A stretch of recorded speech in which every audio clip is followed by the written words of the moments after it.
This is the session on what do the confessions say about the church. You're going to find that this is going to be pretty simple reading because the confessions are pretty clear on this particular point. Whether you agree with that or not is another question.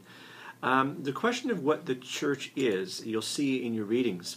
One of my very favorite lines from the confessions, I think it's actually just a beautiful statement in and of itself, is that the Spirit works when and where it pleases. I think that's just fabulous. It's one of these things that suggests that the ways that God works are pleasing to God and perhaps in some way or another unknown to us, but that somehow God is pleased to share those things with us and pleased for us to know something about it too. So I just wanted to highlight that. You'll read it in there. The Spirit produces faith when and where the Spirit pleases. And this kind of underlies the idea of the church then, according to the confession. So when and where is the Spirit pleased to produce faith in our lives? And this, of course, is in the life of the church. What is the church? The church, according to the confessions, it's a pretty simple definition, and it has nothing to do with buildings or any of these other sorts of things. I think this is one of the issues that most modern people would have no problem with, right? But it is limited to a few things, right? The church is the place where the means of grace, and this will be our last session, so this will be a little bit of a heads up for our last session, where the means of grace are found, where the promises of God are found, where the word is preached and the sacraments are administered correctly. That's what the church is. And it can be a lot of other things, but it has to have those elements. And if it doesn't have those elements, it can look a lot like a church, it can act a lot like a church, but it's not a church.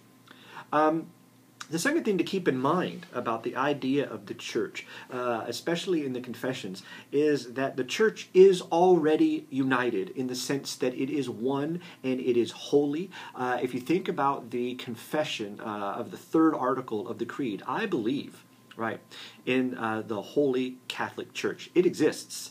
This church is already one. It is already universal. It may look fractured and appear to be fractured to us, but in fact it is one already. We confess that to be true in the creeds, or in the Nicene Creed, right, that we believe in one holy Catholic and apostolic church. Not that we believe that we're getting there someday, or through ecumenical agreements we'll one day figure that out, but that already exists. So in some way, the fractures and the different kind of expressions of church do not necessarily indicate a disunity, that the unity is already there, right? That the unity is there in the communion of saints whenever the gospel is proclaimed and the sacraments are administered correctly. We're already united, even though we appear to be divided. Now, there might be some who would take exception to that, but I think that that's a word of great hope for the modern church, that it's unity within diversity, if you would like to put it that way. The confessions also have to deal with the question of, what are the limits? I mean, are there certain things that we can say, this is church, this is not church? How do we decide what the church can and cannot do and all these other sorts of things? And that's where we're going to get to the question of adiaphora in Article 10 of the Formula of Concord.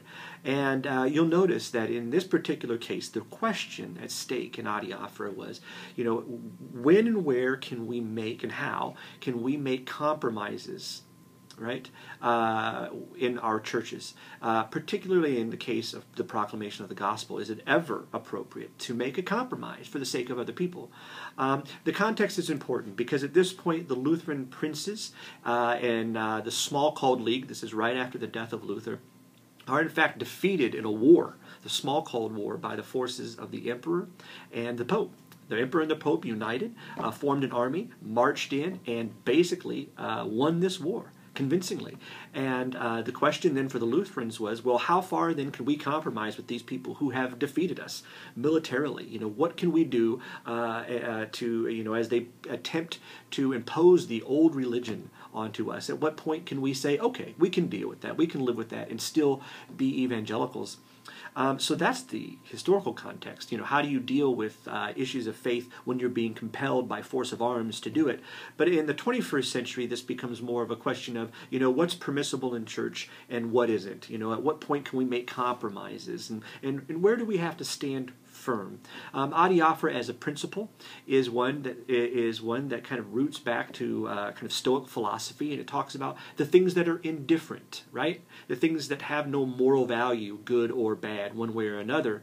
By the 16th century, it was used by the evangelicals to describe things that were not commanded or forbidden by Scripture. How do we deal with things in our worship life and in our church life that the Scripture doesn't even talk about?